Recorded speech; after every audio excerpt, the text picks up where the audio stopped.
いつもご視聴ありがとうございます。今日はですね、この安丸さんの赤いシリーズですね。こちらを使ってですね、うまい、かけそばを作っていきます。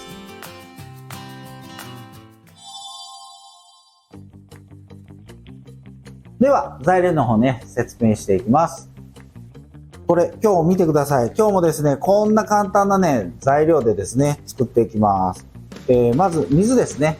こちら 400ml で、こちらパック2パックですね。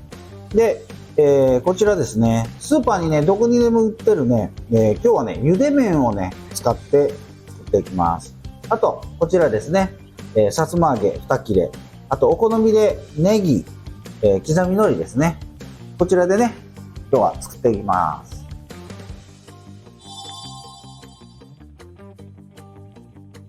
だしの方ね、作っていきます。まず、水ですね。400ml 入ります。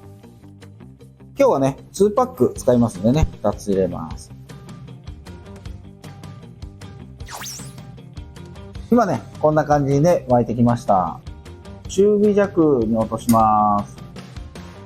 こんな感じにポコポコしてる感じで、ここからですね、3分ほど、煮詰めていきます。3分経ちました。ではね、一旦ここでね、味見をしたいと思います。もう今日はね、このままでいきますけども、皆さんはですね、お好みでみりんとか薄口醤油とかね、入れてもらってもね、全然 OK です。では、パック取り出しまして、そばを入れていきます。そば入れます。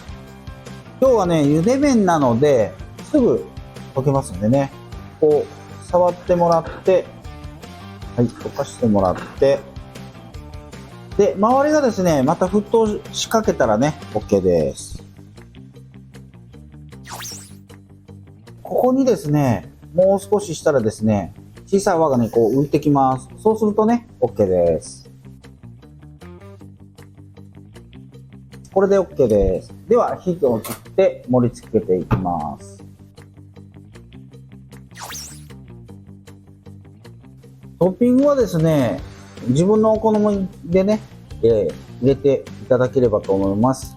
で、そばの場合はですね、海苔がね、決め手になりますので、海苔はね、必ずね、入れていただければいいかと思います。はい、これでね、うまいそば、完成です。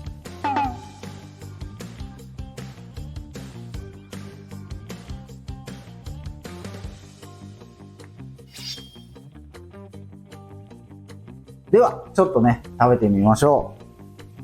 まず、お出汁ですね。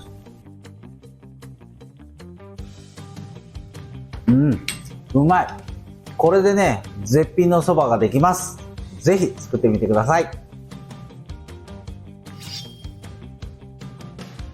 今日はね、うまいそばということで、お出汁のね、効いたそばを作りました。